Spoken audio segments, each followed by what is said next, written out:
ನಮಸ್ಕಾರ ಗೆಳೆಯರೆ. Fin is Kannada YouTube ಚಾನಲ್ಗೆ ನಿಮ್ಮೆಲ್ಲರಿಗೂ ಸ್ವಾಗತ. ನೀವು ನಮ್ಮ ಚಾನಲ್ಗೆ ಫಸ್ಟ್ ಟೈಮ್ ಬಂದಿದ್ದೀರಾ ಅಂದರೆ ಚಾನಲ್ಗೆ ಸಬ್ಸ್ಕ್ರೈಬ್ ಮಾಡಿ ಹಾಗೂ ಬೆಲ್ಲೈಕನ್ನ ಹಿಟ್ ಮಾಡಿ. ಇವತ್ತು ನಾವು ಚಾಟ್ ಜಿಪಿಟಿಗೆ ಒಂದು ಕ್ವಶನ್ ಕೇಳಿದ್ದೀವಿ, ಅದನ್ನು ನಾನು ನಿಮಗೆ ತೋರಿಸ್ತೀನಿ. Can explain the best stock picking criteria for long term investment ಅಂತ ಕೇಳಿದಾಗ ಚಾಟ್ ಜಿಪಿಟಿ ಅವರು ಏನಾದ ಈ ಒಂದು ಆರ್ಟಿಫಿಷಿಯಲ್ ಇಂಟೆಲಿಜೆನ್ಸ್ ಪವರ್ನ ಯೂಸ್ ಮಾಡಿಕೊಂಡು ನಮಗೆ ಕೆಲವೊಂದಿಷ್ಟು ಪಾಯಿಂಟ್ಸನ್ನು ಎಕ್ಸ್ಪ್ಲೇನ್ ಮಾಡಿದೆ. ಅದರ ಬಗ್ಗೆ ನಾನು ಈ ಒಂದು ವಿಡಿಯೋದಲ್ಲಿ ಕವರ್ ಮಾಡ್ತಾ ಇದ್ದೀನಿ. ಯಾವುದೇ ಒಂದು ಕಂಪನಿಯಲ್ಲಿ ನೀವು ಲಾಂಗ್ ಟರ್ಮ್ಗೆ ಇನ್ವೆಸ್ಟ್ ಮಾಡಬೇಕಾದ್ರೆ ಏನೆಲ್ಲ ವಿಷಯಗಳನ್ನು ಕನ್ಸಿಡರ್ ಮಾಡಬೇಕು ಅನ್ನೋದನ್ನು ಈ ಒಂದು ಚಾಟ್ ಜಿಪಿಟಿ 8 ಸ್ಟೆಪ್ಸ್ನಲ್ಲಿ ತಿಳಿಸಿಕೊಟ್ಟಿದೆ. ಅದನ್ನು ನಾವು ಒಂದೊಂದಾಗಿ ನೋಡ್ತಾ ಹೋಗೋಣ. ಮೊದಲನೇದು ಸ್ಟ್ರಾಂಗ್ ಫೈನಾನ್ಷಿಯಲ್ ಹೆಲ್ತ್. ಯಾವುದೇ ಒಂದು ಕಂಪನಿಯಲ್ಲಿ ನೀವು ಇನ್ವೆಸ್ಟ್ ಮಾಡ್ತಾ ಇದ್ದೀರಾ ಅಂದರೆ, ಅಥವಾ ಯಾವುದೇ ಒಂದು ಬಿಸ್ನೆಸ್ನಲ್ಲಿ ನೀವು ಇನ್ವೆಸ್ಟ್ ಮಾಡ್ತಾ ಇದ್ದೀರಾ ಅಂದರೆ ಆ ಬಿಸ್ನೆಸ್ಸಿಂದ ನಿಮಗೆ ಪ್ರಾಫಿಟ್ ಬರ್ತಾ ಇರಬೇಕು, ಹೌದಿಲ್ಲ? ಯಾವುದೇ ಒಂದು ಬಿಸ್ನೆಸ್ನ ನೀವು ಯಾಕೆ ಮಾಡ್ತೀರಾ? ಜಾಸ್ತಿ ಪ್ರಾಫಿಟನ್ನು ಗಳಿಸೋದಕ್ಕೋಸ್ಕರ ಮಾಡ್ತೀರಾ. ಹಾಗಾದರೆ ಆ ಒಂದು ಕಂಪನಿ ಯಾವ ತರಹ ಕೆಲಸ ಮಾಡ್ತಾಯಿದೆ ಅನ್ನೋದು ನಮಗೆ ಫಿನಾನ್ಷಿಯಲ್ ಸ್ಟೇಟ್ಮೆಂಟ್ಸನ್ನು ನೋಡಿದ ನಂತರ ಗೊತ್ತಾಗೋದು. ಕಂಪನಿ ಯಾವ ತರಹ ರೆವಿನ್ಯೂನ ಜನರೇಟ್ ಮಾಡ್ತಾ ಇದೆ, ಪ್ರಾಫಿಟ್ ಮಾರ್ಜಿನ್ ಕಂಪನಿ ಯಾವ ತರಹ ಮೇಂಟೈನ್ ಮಾಡ್ತಾ ಹೋಗ್ತಾ ಇದೆ, ಹಾಗೂ ಆ ಒಂದು ಕಂಪನಿ ಮೇಲೆ ಇರುವಂಥ ಡೆಬ್ಟ್ಸ್ ಅಥವಾ ಲೋನ್ಗಳನ್ನು ಆ ಒಂದು ಕಂಪನಿ ಯಾವ ಥರ ಮ್ಯಾನೇಜ್ ಮಾಡ್ತಾ ಇದೆ, ಕಂಪನಿಯ ಒಂದು ಪ್ರಾಫಿಟ್ ಆ್ಯಂಡ್ ಲಾಸ್ ಸ್ಟೇಟ್ಮೆಂಟ್ನಲ್ಲಿ ಅರ್ನಿಂಗ್ಸ್ ಪರ್ ಶೇರ್ ಆಗಿರ್ಬೋದು, ಅಥವಾ ರಿಟರ್ನ್ ಆನ್ ಇಕ್ವಿಟಿ ಆಗಿರ್ಬೋದು, ಕರೆಂಟ್ ರೇಷಿಯೋ, ಕ್ವಿಕ್ ರೇಷಿಯೋ, ಈ ಥರ ಭಾಳಷ್ಟು ಫೈನಾನ್ಷಿಯಲ್ ಸ್ಟೇಟ್ಮೆಂಟ್ನಲ್ಲಿ ಬರುವಂತಹ ಕೀ ಪ್ಯಾರಾಮೀಟರ್ಸ್ಗಳ ಬಗ್ಗೆ ಸ್ಟಡಿ ಮಾಡಬೇಕಾಗುತ್ತೆ. ಇದು ಮೊದಲನೇ ಪಾಯಿಂಟ್ ಆಯಿತು. ಎರಡನೇದು ಕಾಂಪಿಟೇಟಿವ್ ಅಡ್ವಾಂಟೇಜ್. ಈ ಒಂದು ಕಾಂಪಿಟೇಟಿವ್ ಅಡ್ವಾಂಟೇಜ್ ಅಂದರೆ ಕಂಪನಿ ಯಾವ ಒಂದು ಫೀಲ್ಡ್ನಲ್ಲಿ ಕೆಲಸ ಮಾಡ್ತಾ ಇರ್ತದೋ ಅದೇ ಫೀಲ್ಡ್ನಲ್ಲಿ ಅದೇ ಒಂದು ಸೆಕ್ಟರ್ನಲ್ಲಿ ಬಹಳಷ್ಟು ಕಂಪನಿಗಳು ಸಹ ಇರ್ತವೆ. ಬೇರೆ ಬೇರೆ ಕಾಂಪಿಟೇಷನ್ ಕೊಡುವಂಥ ಕಂಪನಿಗಳು ಸಹ ಇರ್ತವೆ. ಈ ಒಂದು ಕಾಂಪಿಟೇಷನ್ಗೆ ಈ ಒಂದು ಕಂಪನಿ ಯಾವ ತರಹ ಒಂದು ಸ್ಟ್ರಾಟಜೀಸ್ನ ಯೂಸ್ ಮಾಡಿಕೊಂಡು ತಮ್ಮ ಪ್ರಾಡಕ್ಟ್ಸನ್ನು ಮಾರ್ಕೆಟ್ನಲ್ಲಿ ಸೆಲ್ ಮಾಡ್ತಾ ಇದ್ದಾರೆ ಅನ್ನುವಂಥದ್ದು ಬಹಳಷ್ಟು ಇಂಪಾರ್ಟೆಂಟ್ ವಿಷಯ ಆಗುತ್ತೆ. ಇದರ ಮೇಲೇ ಅವರ ಒಂದು ಪ್ರಾಫಿಟ್ ಮಾರ್ಜಿನ್ ಡಿಪೆಂಡೆಂಟ್ ಆಗಿರುತ್ತೆ. ಈ ಒಂದು ಕಾಂಪಿಟೇಟಿವ್ ಅಡ್ವಾಂಟೇಜ್, ವಾರನ್ ಬಫೆಟ್ ಅವರು ಸಹ ಈ ಒಂದು ವಿಷಯವನ್ನು ಬಹಳಷ್ಟು ಒತ್ತು ಕೊಡ್ತಾರೆ. ಕಾಂಪಿಟೇಟಿವ್ ಅಡ್ವಾಂಟೇಜ್ಗೆ ಮೋಟ್ ಅಂತ ಏನು ಹೇಳ್ತೀವಿ, ಮೋಟ್ ಅಂದರೆ ಒಂದು ಸ್ಪೆಷಲೈಸೇಷನ್. ಒಂದು ಕಂಪನಿ ಯಾವುದೇ ಒಂದು ಪ್ರೊಸೆಸ್ ಅಥವಾ ಪ್ರಾಡಕ್ಟನ್ನು ಮ್ಯಾನುಫ್ಯಾಕ್ಚರ್ ಮಾಡಬೇಕಾದ್ರೆ ಯಾವ ರೀತಿಯಾದಂತಹ ಒಂದು ಎಫಿಷಿಯನ್ಸಿಯನ್ನು ಯೂಸ್ ಮಾಡಿಕೊಂಡು ಕಡಿಮೆ ಖರ್ಚಿನಲ್ಲಿ ಹಾಗೂ ಬೇರೆಯವರಿಗೂ ಸಾಧ್ಯವಾಗದಂತಹ ಒಂದು ಪ್ರೈಸ್ನಲ್ಲಿ ಮಾರ್ಕೆಟ್ನಲ್ಲಿ ಲಾಂಚ್ ಮಾಡುತ್ತೆ ಅದರ ಪ್ರಾಡಕ್ಟ್ಸನ್ನು. ಇದರಿಂದ ಆ ಒಂದು ಕಂಪನಿಗೆ ಒಂದು ದೊಡ್ಡ ಕಾಂಪಿಟೇಟಿವ್ ಅಡ್ವಾಂಟೇಜ್ ಸಿಗುತ್ತೆ. ಇವರಿಗೆ ಒಂದು ಬ್ರ್ಯಾಂಡ್ ರೆಕಗ್ನಿಷನ್ ಸಹ ಅದರಿಂದ ಸಿಗುತ್ತೆ. ಯಾವ ತರಹ ಈ ಒಂದು ಕಂಪನಿ ಟೆಕ್ನಾಲಜಿಯನ್ನು ಯೂಸ್ ಮಾಡ್ತಾ ಇದೆ, ಈ ಇರುವಂತಹ ಒಂದು ರಿಸರ್ವ್ಸನ್ನು ಯೂಸ್ ಮಾಡೋದಕ್ಕೋಸ್ಕರ ಯಾವ ಥರ ಟೆಕ್ನಾಲಜಿ ಯೂಸ್ ಮಾಡ್ತಾ ಇದೆ ಅನ್ನುವಂಥದ್ದು ಕಾಂಪಿಟೇಟಿವ್ ಅಡ್ವಾಂಟೇಜ್ನಲ್ಲಿ ನಮಗೆ ಗೊತ್ತಾಗುತ್ತೆ. ನೆಕ್ಸ್ಟ್ ಮೂರನೇದು ಮ್ಯಾನೇಜ್ಮೆಂಟ್ ಕ್ವಾಲಿಟಿ. ಮ್ಯಾನೇಜ್ಮೆಂಟ್ ಕ್ವಾಲಿಟಿ ಸಹ ಭಾಳಷ್ಟು ಇಂಪಾರ್ಟೆಂಟ್ ಆಗುತ್ತೆ. ಕಂಪನಿಯಲ್ಲಿ ಅಥವಾ ಯಾವುದೇ ಒಂದು ಸೆಕ್ಟರ್ನಲ್ಲಿ ಮಾಡ್ತಿರುವಂತಹ ಬಿಸ್ನೆಸ್ ಯಾವುದೇ ಸಮಯದಲ್ಲಿ ಈಕ್ವಲ್ ಆಗಿ ಇದೇ ಥರ ಹೋಗ್ತಾ ಇರೋದಿಲ್ಲ. ಈ ಥರ ಒಂದು ಮೂಮೆಂಟ್ ಬಿಸ್ನೆಸ್ನಲ್ಲಿ ಆಗೋದಿಲ್ಲ. ಬಿಸ್ನೆಸ್ನಲ್ಲಿ ಬಹಳಷ್ಟು ಏರು ಇಳಿತಗಳು ಕಂಡು ಬರ್ತಾ ಇವೆ. ಆ ಒಂದು ಏರಿಳಿತಗಳ ಒಂದು ಸಂದರ್ಭದಲ್ಲಿ ಕಂಪನಿ ಯಾವ ತರಹದ ಡಿಸಿಷನ್ಸನ್ನು ತಗೊಂಡು ಅಂತಹ ಒಂದು ಕಷ್ಟದ ಸಂದರ್ಭದಲ್ಲಿ ಹೊರಬರುತ್ತೋ ಆ ಒಂದು ಸಿಚುವೇಶನ್ ಏನಾಗುತ್ತೆ, ಕಂಪನಿಯ ಒಂದು ಮ್ಯಾನೇಜ್ಮೆಂಟ್ ಕ್ವಾಲಿಟಿಯನ್ನು ಪ್ರೂವ್ ಮಾಡುತ್ತೆ. ಕಂಪನಿಯ ಒಂದು ಲೀಡರ್ಸ್ ಯಾವ ಥರ ಕೆಲಸ ಮಾಡ್ತಾರೆ, ಆ ಒಂದು ಕಂಪನಿಯ ಟ್ರ್ಯಾಕ್ ರೆಕಾರ್ಡ್ ಯಾವ ಥರ ಇದೆ ಅನ್ನುವಂಥದ್ದನ್ನು ನೀವು ಬಹಳಷ್ಟು ಗಮನ ಕೊಟ್ಟು ನೋಡಬೇಕಾಗುತ್ತೆ. ಇಂತಹ ವಿಷಯಗಳು ಬಹಳಷ್ಟು ನಿಮಗೆ ಆನ್ಲೈನಲ್ಲಿ ಸಿಗ್ತವೆ. ಈಗಂತೂ ಆರ್ಟಿಫಿಷಿಯಲ್ ಇಂಟೆಲಿಜೆನ್ಸನ್ನು ಯೂಸ್ ಮಾಡಿಕೊಂಡು ನಾವು ಏನು ಬೇಕೋ ಅದೆಲ್ಲ ಇನ್ಫಾರ್ಮೇಷನ್ನ ನಾವು ತೆಗಿಬೋದಾಗಿದೆ. ನೆಕ್ಸ್ಟ್, ಇಂಡಸ್ಟ್ರಿಯಲ್ಲಿ ಪೊಸಿಷನ್ ಯಾವ ಥರ ಇದೆ, ಈ ಒಂದು ಕಂಪನಿಯ ಪೊಸಿಷನ್ ಈ ಒಂದು ಇಂಡಸ್ಟ್ರಿಯಲ್ಲಿ ಯಾವ ಥರ ನಿಂತಿದೆ, ಕಂಪನಿಯ ಒಂದು ಮಾರ್ಕೆಟ್ ಕ್ಯಾಪ್ ಏನು, ಹಾಗೂ ಈ ಒಂದು ಪಿಯರ್ಸ್ ಏನು ಅಂತ ಹೇಳ್ತೀವಿ ನಾವು. ಸ್ಕ್ರೀನರ್ ವೆಬ್ಸೈಟ್ನಲ್ಲಿ ವಿಸಿಟ್ ಮಾಡಿದಾಗ ನೀವು ಪಿಯರ್ಸ್ ಜೊತೆ ಕಂಪ್ಯಾರಿಸನ್ನ ನೀವು ನೋಡ್ಬೋದು. ಅಲ್ಲಿ ನಿಮಗೆ ಬಹಳಷ್ಟು ಕ್ಲಾರಿಟಿ ಬರುತ್ತೆ. ಇಲ್ಲಿ ನೀವು ನೋಡ್ತಿರ್ಬೋದು, market leaders often have better long term prospects than smaller competitors. ಈಗ ಮಾರ್ಕೆಟ್ನಲ್ಲಿ ಲೀಡರ್ಸ್ ಯಾರಿರ್ತಾರೋ ಅವರು ಬಹಳಷ್ಟು ಬೇಗನೆ ಬದಲಾಗ್ತಿರುವಂತಹ ಒಂದು ಟ್ರೆಂಡ್ಸ್ ಅಥವಾ ಟೆಕ್ನಾಲಜಿಯನ್ನು ತಮ್ಮ ಒಂದು ಪ್ರೊಸೆಸ್ನಲ್ಲಿ ಅಳವಡಿಕೆ ಮಾಡಿಕೊಂಡು ಹೊಸ ಹೊಸ ಪ್ರಾಡಕ್ಟ್ಸನ್ನು ತರ್ತಾ ಹೋಗ್ತಾರೆ.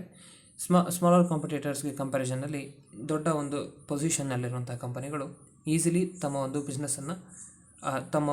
ಬಿಸ್ನೆಸ್ಸನ್ನು ಅಥವಾ ಬಿಸ್ನೆಸ್ ಏನು ಪ್ರೊಸೆಸ್ ಇರುತ್ತೆ ಬೇಡಿಕೆಗೆ ಅನುಗುಣವಾಗಿ ಅವರು ಬದಲಾವಣೆ ಮಾಡುವಂತಹ ಪೊಸಿಷನ್ ಅವರ ಹತ್ರ ಇರುತ್ತೆ. ಎಕ್ಸಾಂಪಲ್ ರಿಲಯನ್ಸ್ ಇಂಡಸ್ಟ್ರೀಸ್ನ ಒಂದು ಬಿಸ್ನೆಸ್ನ ನೋಡಿದರೆ ಅವರು ಆಯಿಲ್ ಪ್ರೊಡ್ಯೂಸಿಂಗ್ ಅಥವಾ ಅದಕ್ಕಿಂತ ಮುಂಚೆ ಅವರು ಟೆಕ್ಸ್ಟೈಲ್ ಬಿಸ್ನೆಸ್ನಲ್ಲಿದ್ದರು.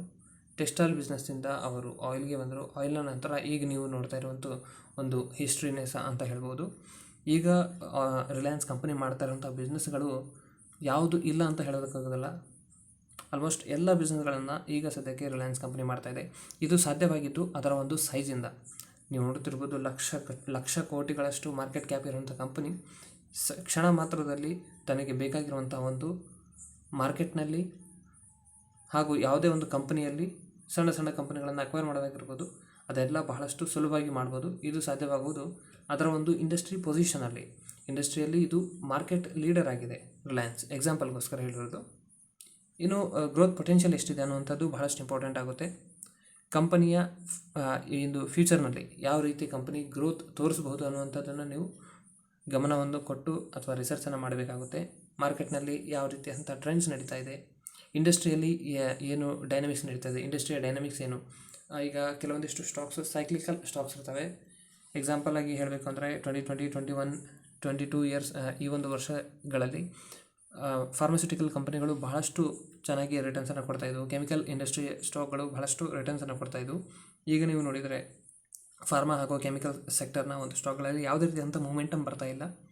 ಈ ಒಂದು ಅಬ್ಸರ್ವೇಷನ್ ಸಹ ನಿಮಗೆ ಬಹಳಷ್ಟು ಉಪಯೋಗ ಆಗುತ್ತೆ.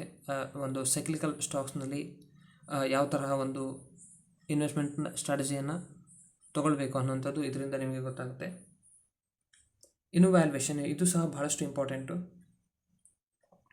ಯಾವ ಒಂದು ಪ್ರೈಸ್ ಟು ಅರ್ನಿಂಗ್ಸ್ ರೇಷಿಯೋದಲ್ಲಿ PE ರಲ್ಲಿ ಸಿಗ್ತಾ ಇದೆ ಹಾಗೂ ಪ್ರೈಸ್ ಟು ಬುಕ್ ವ್ಯಾಲ್ಯೂ ಏನಿದೆ ಕಂಪನಿಯ ಒಂದು ಸದ್ಯಕ್ಕೆ ಫೈನಾನ್ಷಿಯಲ್ ಕಂಡೀಷನ್ ಹಾಗೂ ಕ್ಯಾಶ್ ಫ್ಲೋ ಕಂಪನಿ ಹತ್ರ ಎಷ್ಟಿದೆ, ಇದೆಲ್ಲವನ್ನು ನೀವು ನೋಡಬೇಕಾಗುತ್ತೆ. ವ್ಯಾಲ್ಯೂಯೇಷನ್ ಸಹ ಭಾಳಷ್ಟು ಇಂಪಾರ್ಟೆಂಟ್ ಆಗುತ್ತೆ. ಯಾವುದೇ ಒಂದು ಒಳ್ಳೆಯ ಕಂಪನಿಯನ್ನು ಕಡಿಮೆ ವ್ಯಾಲ್ಯೂಯೇಷನಲ್ಲಿ ಸಿಕ್ಕರೆ ಅದು ನಿಮಗೆ ಒಂದು ಒಳ್ಳೆಯ ವರದಾನ ಅಂತ ಹೇಳ್ಬೋದು. ಯಾವುದೇ ಒಂದು ಕಂಪನಿಯನ್ನು ನೀವು ಒಳ್ಳೆಯ ಕಂಪನಿನೇ ಆಗಿರ್ಬೋದು, ನೀವು ಹೈಯರ್ ವ್ಯಾಲ್ಯೂಯೇಷನ್ನಲ್ಲಿ ತೊಗೊಂಡ್ರೆ ಅಲ್ಲಿ ಸಿಕ್ಕಾಕೊಳ್ಳುವಂಥ ಚಾನ್ಸಸ್ ಸಹ ಇರ್ತದೆ. ಅದರಿಂದ ಕಂಪನಿ ಒಳ್ಳೆಯದು ಇರುವುದರ ಜೊತೆಗೆ ವ್ಯಾಲ್ಯೂಯೇಷನ್ ಸಹ ಭಾಳಷ್ಟು ಜಸ್ಟಿಫೈ ಮಾಡಬೇಕಾಗುತ್ತೆ. ಇನ್ನು ಇಲ್ಲಿ 7ನೆಯ ಒಂದು ಪಾಯಿಂಟ್ ಡಿವಿಡೆಂಡ್ ಹಿಸ್ಟ್ರಿ ಅಂತ ಹೇಳಿದೆ. ಇದು ಕೆಲವೊಂದಿಷ್ಟು ಕಂಪನಿಗಳು, ಗ್ರೋತ್ ಕಂಪನಿಗಳು ಡಿವಿಡೆಂಟನ್ನು ಕೊಡೋದಿಲ್ಲ, ಇದನ್ನು ಸಹ ನೋಡಬೇಕಾಗುತ್ತೆ. ಆದರೆ ಡಿವಿಡೆಂಟ್ ಸಹ ಒಂದು ಮೆಟ್ರಿಕ್ ಆಗುತ್ತೆ ನೀವು ಲಾಂಗ್ ಟರ್ಮ್ ಇನ್ವೆಸ್ಟ್ಮೆಂಟನ್ನು ಮಾಡಬೇಕು ಅಂತ ಹೇಳಿದರೆ. ಇನ್ನು ಎಕನಾಮಿಕ್ ಹಾಗೂ ಮಾರ್ಕೆಟ್ ಕಂಡೀಷನ್ಸ್. ಎಕನಾಮಿಕ್ ಕಂಡೀಷನ್ಸ್ ಬಹಳಷ್ಟು ದೊಡ್ಡ ಒಂದು ಫ್ಯಾಕ್ಟರ್ ಆಗುತ್ತೆ ಯಾವುದೇ ಒಂದು ಕಂಪನಿಯಲ್ಲಿ ಅಥವಾ ಸೆಕ್ಟರ್ನಲ್ಲಿ ಇನ್ವೆಸ್ಟ್ ಮಾಡಬೇಕು ಅಂದರೆ. ನಮ್ಮ ಒಂದು ದೇಶದ ಗವರ್ನಮೆಂಟ್ ಏನಿರ್ತದೆ, ಬೇರೆ ಬೇರೆ ದೇಶದ ಗವರ್ನಮೆಂಟ್ ಆ ಒಂದು ಯಾವ ಒಂದು ಸೆಕ್ಟರ್ಗೆ ಜಾಸ್ತಿ ಒಂದು ಫೋಕಸ್ ಕೊಡ್ತಾ ಇರ್ತಾರೋ ಅದು ಸಹ ಭಾಳಷ್ಟು ಇಂಪಾರ್ಟೆಂಟ್ ಆಗುತ್ತೆ.